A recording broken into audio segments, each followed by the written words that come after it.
কিন্তু ফ্রেন্ড সার্কেলরা যে বিদায় অনুষ্ঠান করে এটা কিন্তু একটু মানে একটা ভিন্নতা আছে।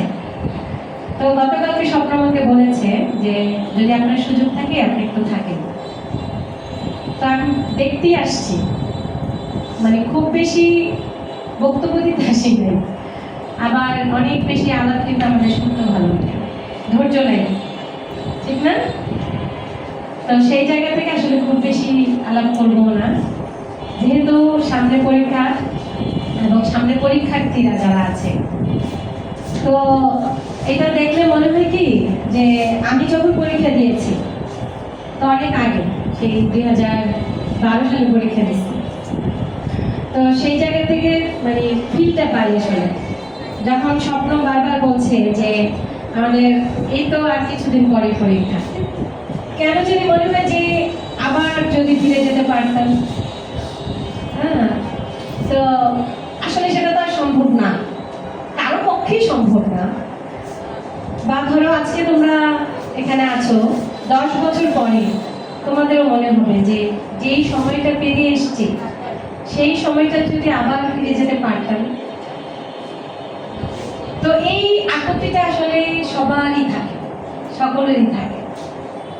তো এর মধ্যেও যে মানে তোমরা সবাই এই আয়োজনটা যতটুকুই হোক, যত ক্ষুদ্র পরিসরই হোক না কেন তোমরা করেছো, আমি প্রথমত আমার পক্ষ থেকে অসংখ্য ধন্যবাদ জানাচ্ছি। কারণ এই ছোট ছোট আয়োজনের মধ্য দিয়ে কিন্তু মানুষ একটা বড় কিছু করে। যারা স্বপ্ন দেখে, যেমন একজন বড় মানুষ, তোমরা নাম শুনেছো কিনা, মাস্টারদা সূর্য সেন, শুনেছো এই নামটা? প্রীতিলতা শুনেছ? বীরকন্যা প্রীতিলতা। বীরকন্যা প্রীতিলতাকে যে যুক্ত করে ব্রিটিশ বিরোধী আন্দোলনে মাস্টারদা সূর্য সেন, তার নাম কিন্তু মাস্টারদা না, তিনি শিক্ষক ছিলেন। 72 জন ছাত্রকে নিয়ে হচ্ছে তিনি ব্রিটিশ বিরোধী আন্দোলনে লড়েছিলেন। তো সেই জায়গা থেকে তার নামের আগে হচ্ছে মাস্টারদা সূর্য সেন সেটা যুক্ত হয়। তো মাস্টারদা সূর্য সেনের একটি কথা আছে যে স্বপ্ন, আমরা বলি না যে স্বপ্ন দেখেছি, যে রাতে স্বপ্ন দেখেছি এটা। তো মাস্টারদা সূর্য সেন বলেছিলেন, মানে তার একটা কোটেশন আছে যে স্বপ্ন সেটাই যেটা আমাকে ঘুমোতে দেয় না, মানে যেটা আমাকে অস্থির করে ফেলে, যে আমাকে ঘুমোতে দেয় না। তো ধরো এখন তোমাদের স্বপ্ন কি? তোমাদের ভালো রেজাল্ট, এজন্য তোমাদের ঘুম হয় কি? আর কয়েকদিন পরে কিন্তু ঘুম হবে না। যেমন আমি 16 দিন ঘুমাইনি আমার পরীক্ষার সময়, একদম ঘুমাইনি। তো ধরো যে স্বপ্ন, আমার একটা ড্রিম যে আমি এই রেজাল্ট করব, তো সেটার জন্য কিন্তু আমি উদ্গ্রীব হয়ে আছি যে একটা ভালো রেজাল্ট হলে আমি ভালো জায়গায় যাব, ভালো বিশ্ববিদ্যালয়ে আমি পড়তে পারবো। তাহলে এই যে স্বপ্ন, মাস্টারদা সূর্য সেনের যে কথা যে বলেছিলেন স্বপ্ন সেটাই যেটা আমাকে ঘুমোতে দেয় না, আর যেটা আমি ঘুমিয়ে ঘুমিয়ে দেখি সেটা স্বপ্ন না। তাহলে আজকে এই যে আমাদের একদল নবীন বন্ধু যারা হচ্ছে পরীক্ষার প্রিপারেশন নিচ্ছেন, অবশ্যই প্রত্যাশা রাখি যে পরিশ্রম করলে তার রেজাল্ট আসবেই। যদি আমি করার মতো করি তাহলে সেই প্রত্যাশাটা অবশ্যই থাকবে। কারণ ইন্টারমিডিয়েটটা হচ্ছে এমনই একটা টার্নিং পয়েন্ট, এই সময়টা যদি একটা ভালো কিছু করা যায় আমার গোটা জীবনটাই একটা আমূল পরিবর্তন হয়ে যাবে। এখন সেটা কি শুধুই আমার উপর নির্ভর করে? একটা ভালো রেজাল্ট আমার অবশ্যই প্রথমত প্রয়োজন, কিন্তু সেই ভালোটার সাথে প্রয়োজন কি? আমার পরিবেশ, আমার পরিস্থিতি, আমার আয়োজন। ধরো আমাদের সকলেরই স্বপ্ন, এখানে সবারই স্বপ্ন আছে, পরীক্ষার্থী যারা, যে বিশ্ববিদ্যালয়ে যাওয়া আছে না, বলো বিশ্ববিদ্যালয়ে কারা কারা পড়তে চাও? বিশেষ করে পাবলিক বিশ্ববিদ্যালয়, ঢাকা ম্যাক্সিমামেরই স্বপ্ন ঢাকা বিশ্ববিদ্যালয়ে, দেন থাকে হচ্ছে জাহাঙ্গীরনগর বিশ্ববিদ্যালয়, চট্টগ্রাম বিশ্ববিদ্যালয়, আর হচ্ছে রাজশাহী বিশ্ববিদ্যালয়। এই 4টা বিশ্ববিদ্যালয় বাংলাদেশের সবচেয়ে বড়।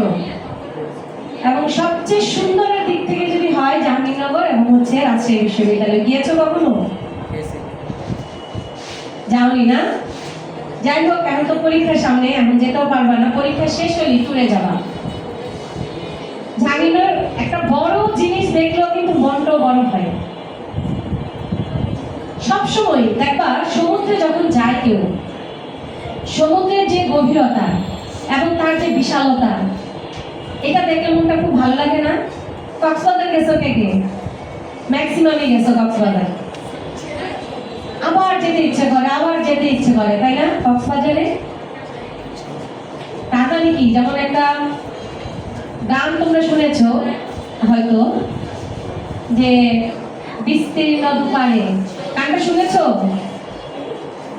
ও গঙ্গা তুমি বইছো কেন? তার মানে একটা বড় জিনিস দেখলে মনটাও কিন্তু খুব বড় হয়। তাহলে আজকে যারা আমরা আছি, আমাদের সাথে একটা যেমন স্বপ্ন আছে, আমরা স্বপ্ন দেখছি বড় কিছু করব, বড় জায়গায় যাব।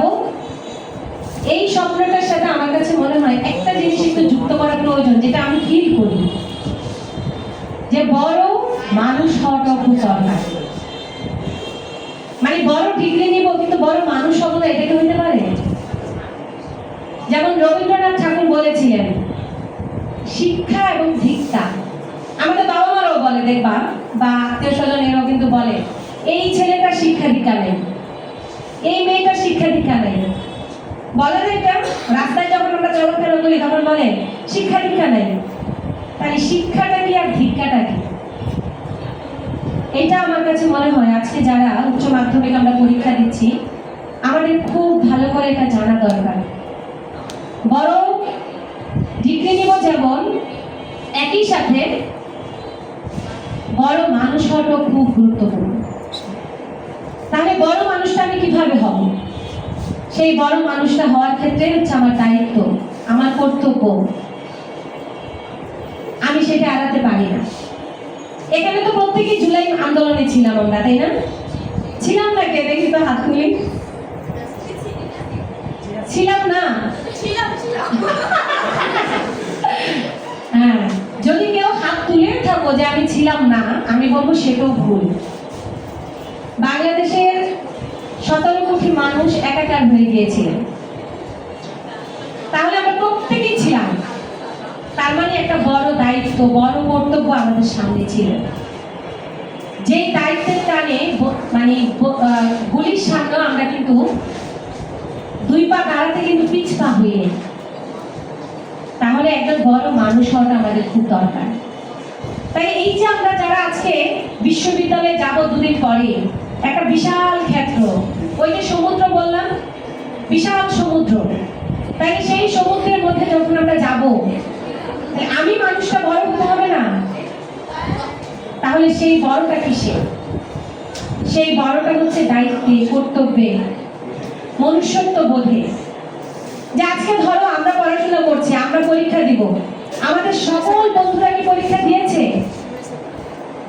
বা দিতে পারছে? বলো, তোমরা যারা পরীক্ষার্থী আছো তারা বলো তো। আমরা যে আজকে পরীক্ষা দিচ্ছি, কতজন পরীক্ষা দিতে পারবো ইন্টারমিডিয়েট? তোমাদের সংখ্যাটা জানা আছে? প্রায় 12 লাখ আমরা পরীক্ষা দিব। কিন্তু আমরা যখন এসএসসি পরীক্ষা দিয়েছি তখন কি 12 লাখ ছিল? এটা ছিল আরো অনেক বেশি, প্রায় 18 লাখ। তাই এরা নাই কেন? যখন আমরা ধরো প্রাইমারি স্কুল শেষ করছি, প্রাইমারিতে আমাদের দেশে 32 লাখ হচ্ছে তোমার ভর্তি হয়। তাহলে 32 লাখ প্রাইমারিতে ভর্তি হয়, তোমরা পরীক্ষা দিচ্ছ প্রায় 12 লাখ। নাই হয়ে গেল কত? প্রায় কত? 18। 32 যদি হয় তাহলে 20 লাখ নাই। আচ্ছা, একবার কি আমরা প্রশ্ন করেছি কেন নাই? এজন্য রবীন্দ্রনাথের কাছে ফিরে যেতে হয়। রবীন্দ্রনাথ এজন্যই বলেছিলেন শিক্ষা এবং দীক্ষা। শিক্ষাটা হচ্ছে আমি প্রাতিষ্ঠানিক যেটা পাই, একাডেমিক্যালি আমি যেটা পাই, আর দীক্ষা হচ্ছে আমাকে ভাবায়, আমাকে যন্ত্রণা দেয়, আচ্ছা, তোমরা কি জানো এই যে তোমরা যে ফর্ম ফিল আপ করেছো, এই যে পরীক্ষা দিচ্ছ, বাংলাদেশে এই ফর্ম ফিল আপ করতে না পেরে আত্মহত্যা করেছে কতজন? শুধুমাত্র টাকার জন্য। তাও কত টাকা? 80 টাকার জন্য। ভাবা যায় এটা? তোমাদের সময়ে গাইবান্ধাতে 80 টাকার জন্য ফর্ম ফিল আপ করতে পারেনি একজন দিনমজুর মা, মানে মায়ের সন্তান। মা, তার ফ্যামিলিতে কেউ নেই, তার যে ফর্ম ফিল আপের টাকা সেটা ফিল আপ করার জন্য 580 টাকা প্রয়োজন ছিল। সে কলেজে যে বলেছে যে স্যার আমি দিতে পারছি না। দিনমজুর মা, সে দিনে দিন খায়, সে কি করে দিবে? তো তখন বলছে না দিলে এটা হবে না। তো তখন সে মাকে এসে বলছে, মা কোনোভাবে ধার কর্য করে সে 500 টাকা দিয়েছে, আর বলছে 80 টাকাই করে দেওয়ার জন্য। মেয়ে কলেজে টাকা দিয়েছে, 80 টাকা দিয়েছে, 80 টাকা মানে 500 টাকা দিয়েছে, দেওয়ার পরে বলছে আরো 80 টাকা দিতে হবে। 80 টাকা দিতে না পারাতে তার ফর্ম ফিল আপ হয়নি, বলছে 80 টাকা দিতেই হবে। সে যখন বাসায় চলে আসছে, বাসায় এসে মাকে বলছে, মা বলছে ঠিক আছে আমি দেখছি। সে আবার বের হয়ে গেছে তার 80 টাকা জোগাড় করার জন্য। পরে সে যখন ঘরে আসছে, ঘরে এসে দেখে তার মেয়ে ফাঁসিতে ঝুলে আছে। তাই এই যে দায়, এই যে মানে ঘটনা, এই ঘটনা কি শুধু ওই মায়ের? এই ঘটনা কি রাষ্ট্রের না? এই ঘটনা কি গোটা সমাজের না? একই সাথে যদি আমরা দেখি, তোমরা পত্র পত্রিকা পড়ছো কিনা জানি না, বা নিউজ দেখলেও দেখবা, ময়মনসিংহে একটা স্কুল আছে ভালুকাতে, ক্লাস 1-এর সেখানে বেতন হচ্ছে 4.5 লাখ টাকা। ক্লাস 1-এ শুধু তার স্কুলের বেতন, আর তার আনুষঙ্গিক আরো অনেক আছে। সেটা তোমরা বুঝো যে পড়াশোনা করতে কি পরিমাণ খরচ আমাদের সেখানে হয়। তাই একই রাষ্ট্র, একই সমাজ, একই মানুষ আমরা। 80 টাকার জন্য একজন মেয়েকে লাশ হতে হয়, বা ধরো 1000-1500 টাকার জন্য বৃদ্ধ বাবাকে ওই কুমিল্লাতে আত্মহত্যা করতে হয়, কারণ তার সন্তানের টাকা দিতে পারছে না। আবার সেই একই রাষ্ট্রে ক্লাস 1-এ পড়ে 4.5 লাখ টাকা বেতন। কখনো কি আমরা ভেবেছি কেন এত বৈষম্য? যে বৈষম্যের বিরুদ্ধে দাঁড়িয়ে আমরা 2000 ছাত্র জীবন দিলাম। আমরাই তো দিয়েছি, আমার বন্ধুই তো দিয়েছে, আমার ভাই তো দিয়েছে, আমার ওই স্কুল পড়ুয়া 8 বছরের শিশুরাই তো দিয়েছে।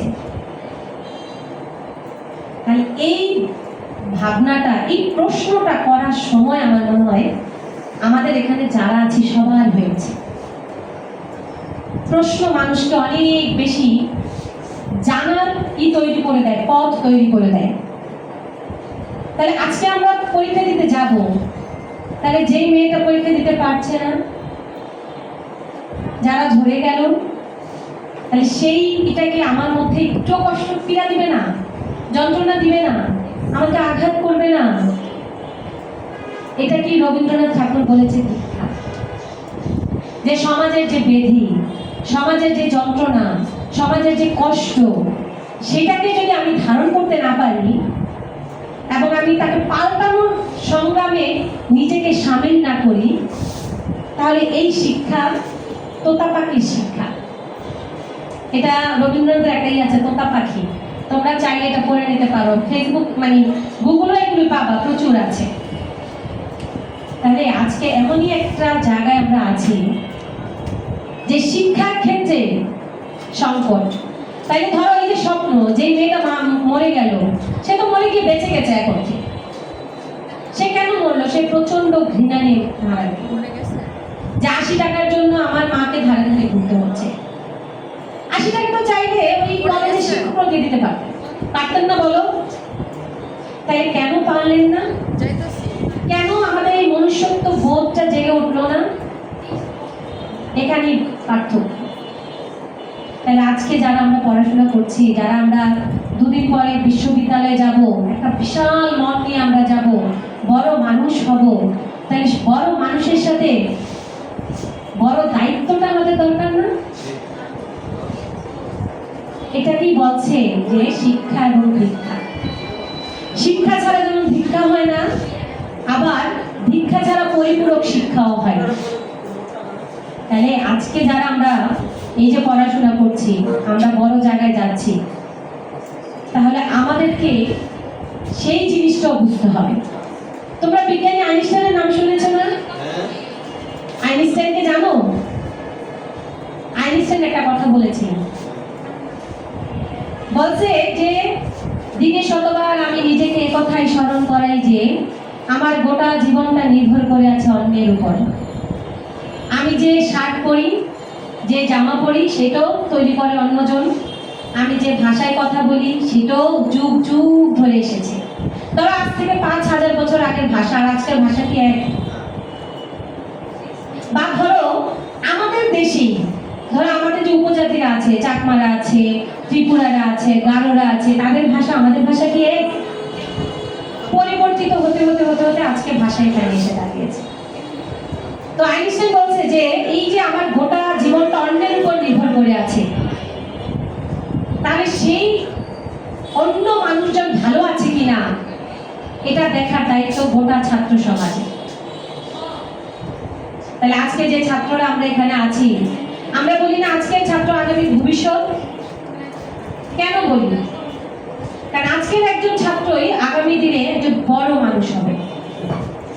তাহলে সেই বড় মানুষটা কি শুধুমাত্র আমি একাডেমিকে হব? শুধুমাত্র কি আমার সার্টিফিকেট থাকবে? নাকি আজকে সমাজের যে যন্ত্রণা, সেই যন্ত্রণাটা দেখলে আমারও মনটা কাঁদে। তাহলে আজকে ২০ লাখ শিশু যারা আমারই মতো এই পরীক্ষা দিতে পারছে না, যারা ঝরে গেল, কেন ঝরে গেল? একটা প্রধান কারণ হচ্ছে অর্থ, দারিদ্রতা। তাহলে এই যে আমাদের বাজেট হবে, তোমরা কি জানো বাজেট? এই যে জুনে বাজেট হবে, এখানে দেখলাম এটা খুব ভালো একটা দাবি দিয়েছে, শিক্ষা খাতে বাজেটের 25 ভাগ বরাদ্দ দিতে হবে। জুন জুলাইতে আমাদের দেশে বাজেট হয়। বাজেট মানেই তো বুঝো নাকি? মানে তোমরা যখন ঈদে মার্কেট করবা, শপিং করবা, তোমাদের একটা বাজেট থাকে না, ৫,০০০ ১০,০০০ টাকা এটা কিনবো, এটা কিনবো, এটা কিনবো, এটা কিনবো। তাহলে রাষ্ট্র যে চলে, তাহলে রাষ্ট্রটাও তো কিভাবে, যেমন শিক্ষা খাত কিভাবে চলবে, শিল্প খাত কিভাবে চলবে, স্বাস্থ্য খাত কিভাবে চলবে, এই প্রত্যেকটাকে যে আলাদা আলাদা করা, বাজেট সেখানে বরাদ্দ দেয়া, সেটাও একটা নিয়ম আছে। কারণ সেই বাজেটের মাধ্যমেই হচ্ছে আমার রাষ্ট্র চলে। তাই এই বাজেটটা হয় জুন জুলাইতে। এই যে এখন মে, জুন, সামনের মাসে দেখো। এখন তোমরা যদি নিউজ দেখো বা টিভিতে খবর শুনো, তাহলে দেখবা কিন্তু সেখানে বাজেট নিয়ে একটা আলাপ আছে। তাহলে এই বাজেট কিন্তু প্রত্যেকটা সময়ই, সেই ৭১ সালের পর থেকে বাংলাদেশে সবচেয়ে বাজেট কম ৩টা খাতে: শিক্ষা, স্বাস্থ্য আর কৃষি। এই ৩টা খাতেই হচ্ছে, এই ৩টা জিনিসের উপরে দেশ নির্ভর করে। তোমাদের সাথে একটু আলাপটা করছি কেন? তোমরা অনেক বড়, এখন উচ্চ মাধ্যমিক দিয়ে ফেলছো। এই ৩টা খাতের উপরে আমাদের গোটা রাষ্ট্রটা চলে। আর এই ৩টা জায়গায় সবচেয়ে নড়বড়ে অবস্থা। সেটা তো সবচেয়ে বেশি উদাহরণ তোমরা দেখেছো করোনার সময়, যে সন্তানের লাশ নিয়ে কিভাবে ঘুরতে হয়েছে, কিন্তু চিকিৎসা নেই। গোটা পৃথিবীতেই ছিল না এটা চিকিৎসা, শুধু আমার দেশে ছিল না তা না, কিন্তু অন্যান্য রাষ্ট্রে তো এটা নিয়ে গবেষণা হয়েছে। এটার জন্য মানে সেখানে তোমার কিট আবিষ্কার হয়েছে, কিন্তু আমার দেশে কি সেটা হয়েছে? করোনার সময়ই তোমরা যদি দেখো যে সেখানে সেই সময় কিন্তু ইউজিসির কৌশলপত্র, মানে উচ্চ মাধ্যমিক নিয়ন্ত্রণ করে যারা, তোমরা এই টার্মটার সাথে হয়তো পরিচিত, যে ইউজিসির কৌশলপত্র। ইউজিসির চেয়ারম্যান বলছে কি, যে আমাদের কাছে তো কেউ আসে নাই যে আমরা গবেষণার জন্য টাকা দিব। আমার কাছে কি, আমরা কি ইউজিসির কাছে যাব, না ইউজিসি আমাদেরকে গবেষণার জন্য আমাদের তৈরি করবে? কোনটা হওয়া প্রয়োজন? আজকে ধরো তোমরা যদি গবেষণা করতা, তোমাদের যদি কলেজে সেই স্পেস থাকতো যে তোমরা ল্যাবে গবেষণা করতে পারছো, শুধুমাত্র সায়েন্স পড়লে গবেষণা করে, এটা ভুল ধারণা। একটা আছে যে পিওর সায়েন্স, আর একটা আছে সোশ্যাল সায়েন্স। আমরা যে সমাজ বিজ্ঞান পড়ি, তাহলে গবেষণা কিন্তু মানে দুইটা নিয়েই করা যায়। তাহলে আজকে কিন্তু বরাদ্দ কিন্তু আমাদের নাই। তোমরা কি জানো আমাদের মাথা পিছু কত টাকা চিকিৎসা খাতে বরাদ্দ? শুনলে অবাক হবা, মাত্র 8 টাকা। চিকিৎসায় বাংলাদেশের প্রত্যেক মানুষের মাথা পিছু 8 টাকা বরাদ্দ।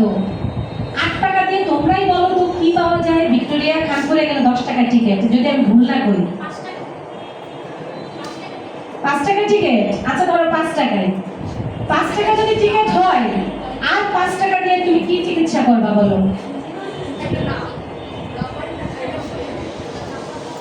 তাইলে বলো তো এই প্রশ্ন কে করবে?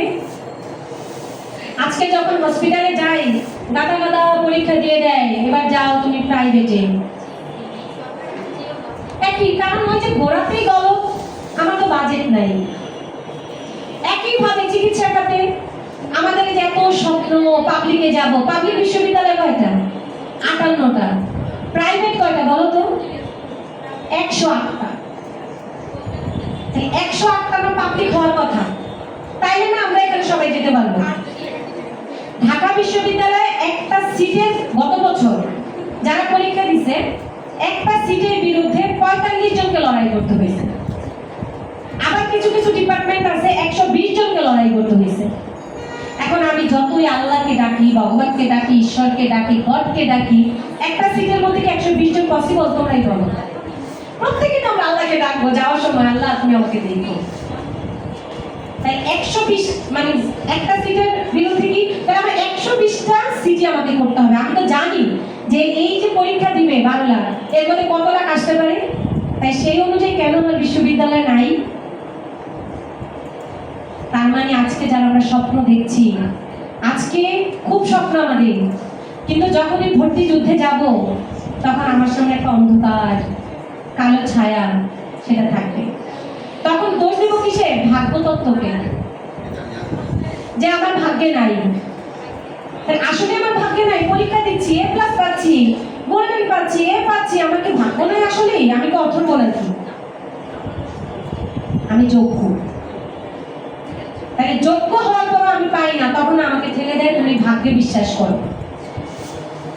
তাই সেই ভাগ্যটাকে ঘোরানোর জন্য আমার কি প্রয়োজন? আমার বাজেটে একটু বরাদ্দ প্রয়োজন। গত বছর বাজেটে বরাদ্দ দিয়েছে 11.92%। তাই এটা খুবই পুয়ার। সেখানে আবার প্রযুক্তি খাত যুক্ত, মানে এই যে মন্ত্রণালয়, শিক্ষা মন্ত্রণালয় চলে, ওই বাজেট থেকে আবার এই টাকা কেটে নিয়ে যায়। বিভিন্ন জায়গায় প্রশিক্ষণ হয়, এই টাকা কেটে নিয়ে যায়। শিক্ষা খাতে বরাদ্দ খুবই অল্প। তাই আমার কিভাবে বিশ্ববিদ্যালয় গবেষণা হবে? কিভাবে কদম রসুলে গবেষণা হবে, ল্যাব হবে বলো? কিভাবে তুলারাম কলেজে হবে? কিভাবে আমার জেলায় একটা বিশ্ববিদ্যালয় তৈরি হবে? নারায়ণগঞ্জ বাংলাদেশের সবচেয়ে ধনী জেলা। নারায়ণগঞ্জে কেন একটা মেডিকেল কলেজ নাই? হওয়া উচিত না? নারায়ণগঞ্জে কেন একটা পাবলিক বিশ্ববিদ্যালয় নাই? দীর্ঘদিন ধরে আমরা দাবি করছি নারায়ণগঞ্জে পাবলিক বিশ্ববিদ্যালয় করার জন্য। কত টাকা লাগে একটা পাবলিক বিশ্ববিদ্যালয় করতে? 100 কোটি টাকাই ধরি। আর আমাদের দেশ থেকে 5,000 কোটি টাকা বাহিরে চলে যায়, পাচার হয়ে যায়। শুনছো না তোমরা? যার কারণে তো যে জুলাই আন্দোলনে এত জীবন দেয়া, যে বৈষম্য, হাজার হাজার কোটি টাকা। এই যে এর মধ্যে একটা নিউজে আসছে যে আমাদের এক সাবেক মন্ত্রী 300 বাড়ি হচ্ছে বাহিরে আছে। 300টা বাড়ি। কয়টা বাড়ি প্রয়োজন একটা মানুষের জন্য বলো তো? কি করে পারলো? আমার গোটা জাতি ধ্বংস হয়ে যাচ্ছে, আমাদের স্বপ্নটা অঙ্কুরই নষ্ট হয়ে যাচ্ছে, আর কিছু মানুষ টাকার পাহাড় জমাচ্ছে। এটা কি আমাদের ব্যথা দিবে না? যে মা, তোমরা শুনেছো কিনা যে মাতৃ সদন হাসপাতালে 1500 টাকা দিতে পারে না, এই দেখে তাকে হসপিটাল থেকে বের করে দিয়েছে। হয়ই কথা, এটা অস্বাভাবিক না, কারণ আমার বরাদ্দ 8 টাকা। তাহলে আমার যদি হসপিটালে বরাদ্দ থাকতো, এই বরাদ্দ দিবে কে? রাষ্ট্র। সবচেয়ে বেশি বরাদ্দ দেয় কোথায় বলো তো? প্রতিরক্ষা বাহিনীতে, সামরিক বাহিনীতে, মানে যে মিলিটারি, আর্মি, র্যাব, পুলিশ। হ্যাঁ, বাইরে থেকে বিমান কিনতে হবে, পচা গম কিনতে হবে, যুদ্ধ জাহাজ কিনতে হবে, এগুলোর জন্য। তাহলে আমার কি যুদ্ধ নেপোলিয়ন বলছে না যে আমাকে একটা শিক্ষিত মা দাও, আমি একটা শিক্ষিত জাতি দিব? তাহলে আমার দেশে আগে কি গোটা দেশের ছাত্র সমাজকে আমি কি শিক্ষার জন্য সেই পথ উন্মুক্ত করে দিব, নাকি আমার এই মুহূর্তে মিলিটারি প্রয়োজন? আমার কি অন্য বহির্বিশ্বের সাথে যুদ্ধ লেগে গেছে? দেখবা এবারও বাজেট হবে, এই যে জুলাইতে বাজেট হবে, তোমরা অনেক বড় একটু বাজেটটা খেয়াল করবা, দেখবা বিশাল লেখা দেয় প্রথম আলো সহ। এই বাজেটটা একটু দেখবা যে এই বাজেটের মধ্য দিয়ে বাংলাদেশের সাধারণ মানুষের কি আছে। আজকে ধরো নর্থ সাউথে তোমরা এই যে পড়বা, নর্থ সাউথে ভর্তি হতে 14 থেকে 15 লাখ টাকা লাগে। বলো তো একজন কৃষক তার কত মন ধান বিক্রি করতে হবে তাকে ওইখানে ভর্তি করতে হলে? বা ধরো আমাদের নারায়ণগঞ্জ সবচেয়ে বেশি তো গার্মেন্টস এলাকা, শিল্প এলাকা, এটা শ্রমজীবী এলাকা, বেতন পায় 5,000 6,000, সর্বোচ্চ বেতন 10,000 পায়। অনেকে 10,000 টাকা দিয়ে ধরো কোথায় পড়াতে পারবে? তখন ওই যখন কোন রকম এসএসসি পাস করলে বাবা থাক তোমার আর দরকার নেই, আমার লোক তুমি ঢুকে যাও। তাহলে এই যে জীবন, তাহলে এই জীবনটা পাল্টানোর দায়িত্ব কার? কেন এত আকাশ আর পাতাল ব্যবধান? কেউ 4 লাখ টাকা দিয়ে পড়ে আর কেউ 20 টাকা বেতনও দিয়ে তার করার সামর্থ্য নেই। তাহলে এখানে যদি হয়তো শিক্ষাটা ফ্রি, শিক্ষার দায়িত্বটা নিত রাষ্ট্র, সেটার জন্য বরাদ্দ দরকার, বাজেটে বরাদ্দ, খুব বেশি কিছু না। আমাদের প্রত্যেকটা জেলায় যদি একটা বিশ্ববিদ্যালয় থাকতো তাইলে কি আজকে বাদুরের মতন ঝুলে ঝুলে আমার যাইতে হইতো? ধরো তোমরাই যাবা 2 দিন পরে, সেই চিন্তা একই দিনে দেখবা 2 জায়গায় পরীক্ষা হচ্ছে, রাজশাহীতে হবে, চট্টগ্রামে হবে, সাপোজ, কিভাবে যাবা? তারপরেও হয় না, কি করে হবে? কারণ ওই যে বললাম যে 100 জনকে কম্পিটিশনে যেতে হয় একটা সিটের বিরুদ্ধে। তাহলে আয়োজন তো করার দরকার ছিল 100টাই সিট, তাইলে না আমরা যেতে পারতাম। এমন যদি হইতো যে প্রত্যেকটা 64টা জেলায় বিশ্ববিদ্যালয় আছে, তাহলে আমরা ধরি কোন দিক দিয়ে?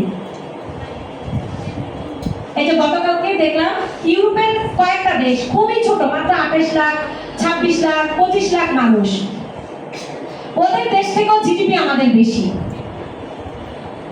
তাহলে আমরা উন্নত কি? হ্যাঁ উন্নত কিছু মানুষ, ওই যে যার 300 বাড়ি আছে, যার 5,000 কোটি টাকা বিদেশে পাচার করে, লক্ষ লক্ষ টাকা পাচার করে, তাহলে কার টাকা পাচার করে? আমাদের টাকা।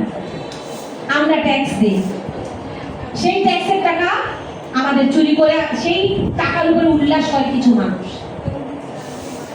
তাহলে আজকে যারা আমরা যাচ্ছি, মানে আমার এই কথা বলার অর্থ মানে হতাশ হয় না,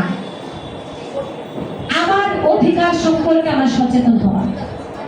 আমি তো যোগ্য, তাহলে আমাকে কেন সিট দিবেন না আপনি? আমি পড়তে চাই, আমি মেডিকেলে পড়তে চাই, আমি ইঞ্জিনিয়ারিং করতে চাই, তাহলে আমাকে কেন আপনি সিট দিবেন না? এই প্রশ্নটা আমার মনে হয় আমাদের করার সময় এসেছে। একই সাথে আমি বলবো সামনে বাজেট আসছে, এই বাজেটে যেমন 25% বলছে, এটা কিন্তু মানে আমাদের কথা না, কিন্তু এটা কিন্তু ইউনেস্কো ঘোষিত। 1992 সালে প্রায় 160টার মতো রাষ্ট্র তোমার কনফারেন্স হয়েছে, সেখানে স্বাক্ষর হয়েছে যে একটা দেশ উন্নত হতে হলে যে জিডিপি সেটা কত পার্সেন্ট শিক্ষা খাতে দেওয়া প্রয়োজন। এটা কিন্তু আমাদের কথা না, সেখানে স্বাক্ষর করছে আমাদের রাষ্ট্র যে হ্যাঁ আমরা এটা দিব। তাহলে এই যে 54 বছরও দেয় নাই কেন? তাহলে এটা একটা কি করছে? ফাঁকিবাজি করছে না, মিথ্যাচার করছে না, যে বইল সেটা দেয় নাই, স্বাক্ষর করছে বাট সেখানে দেয় নাই। এই দাবিও কিন্তু বলতে হবে যে আমরা যারা আজকে পড়াশোনা করতে চাই, তাহলে আমরা কোথায় পড়বো, কিভাবে পড়বো? প্রাইভেটে যাওয়া তো আমার বাবা মার সামর্থ্য নাই। আর শিক্ষা তো পণ্য না, শিক্ষা কি পণ্য যে বিক্রি করবো আমি মানে আলো বাতাস, মানে আলু পটলের মতন? তাই হচ্ছে,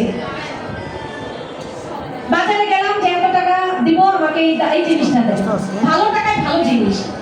শিক্ষাক্ষেত্র হয়ে গেছে। তাই ভালো টাকা আপনার ব্রাকে যেতে পারবেন, ভালো টাকা নর্থ সাউথে যেতে পারবেন। আর যার টাকা নাই, যার ভাগ্যদত্ত, সে যাবে তুলারাম কলেজে। তাহলে তুলারাম কলেজ আমার কেন পাবলিক বিশ্ববিদ্যালয় হবে না? নারায়ণগঞ্জে কেন ছাত্রছাত্রীরা এখানে বিশ্ববিদ্যালয় পাবে না? শিক্ষা তো কোনো পণ্য না, শিক্ষা আমার অধিকার। কারণ শিক্ষার মধ্য দিয়ে মানুষ মানুষ হয়, শিক্ষার মধ্য দিয়ে মানুষ ন্যায় থেকে অন্যায় এবং অন্যায় থেকে ন্যায়টা বুঝে। তাই সেই শিক্ষা থেকে আমরা ভাব সম্প্রসারণ করেছি না যে শিক্ষা বিদ্যাহীন মানুষ কি পশুর সমান। আমরা কি পশু আসলেই? ধরো যে শ্রমিক কাজ করে, পড়াশোনা করে না, সে কি পশু? তাহলে কেন এই কথা বলা হয়েছে? কেন আমরা এই বইয়ের পাতায় এটা লিখছি যে বিদ্যাহীন মানুষ পশুর সমান? এটা ব্যাখ্যা করো। বলছে এই জন্যই যে শিক্ষার মধ্য দিয়ে মানুষ কোনটা ন্যায় কোনটা অন্যায় এটা বুঝতে পারে। শিক্ষার মধ্য দিয়ে মানুষ নতুন নতুন জিনিস আবিষ্কার করতে পারে। শিক্ষার মধ্য দিয়ে মানুষ একটা কঠিন জিনিসকে সহজ করতে পারে। মানে সেই শিক্ষা থেকে যদি কোনো একজন মানুষকে বঞ্চিত করা হয়, তাহলে এটা কি? তাকে পশুর স্তরে নামিয়ে দেওয়া হয়। দেখতে পশু না, কিন্তু চিন্তা, চেতনায়, মেধায়, মননে, মস্তিষ্কে। তাহলে সেটাকে আমরা একটা আধুনিক ট্রান্সলেশন করতে পারি।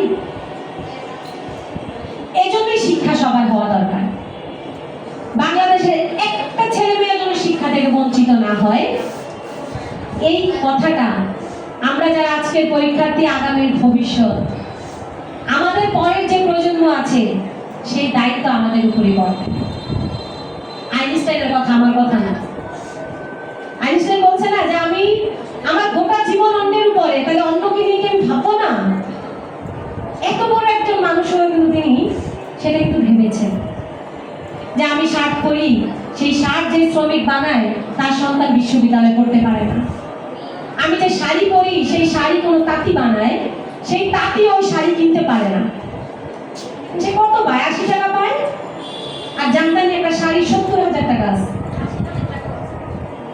80,000ও আছে। আমি রূপগঞ্জে গিয়েছিলাম, একটা বিয়ের অর্ডার আসছে 1,70,000 একটা জামদানি।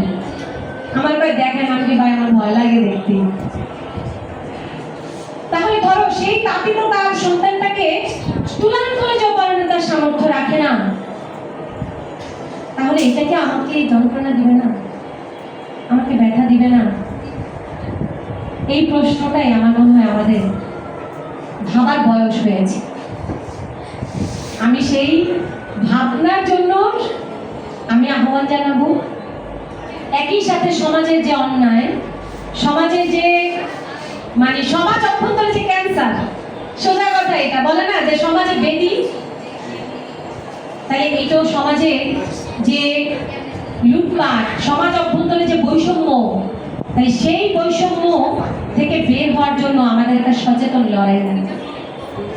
প্রশ্ন করতে হবে, কেন আমি পাবো না? আমি অথর্ব না, আমি অযোগ্য না, আর আমি ভাগ্য, এটা পুরোটাই একটা ভোগাস কথা যে আমার ভাগ্যে নাই।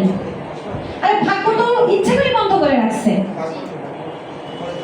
তাহলে এই যে আসছে বাজেট, আগে আমার প্রতিরক্ষা খাতনা, সামরিক খাতনা, আগে আমার শিক্ষা, মানুষ হওয়া, জাতি তৈরি করা। যেই তার জাতি তৈরি করবো, সেই বিমান তৈরি করবো, সেই এরোপ্লেন তৈরি করবো, সেই যুদ্ধ জাহাজ তৈরি করবে। এই জায়গাটা থেকে আমার মনে হয় যারা তোমরা পদার্পণ করছো আগামী দিনে, প্রতি মুহূর্তে সেই ভিক্ষাটা রাখা খুব প্রয়োজন। আমি আর খুব বেশি কথা বলবো না, অনেকে খুব বোরিং হয়ে যাবো যে আসছে আনন্দ করতে, নাচা গানা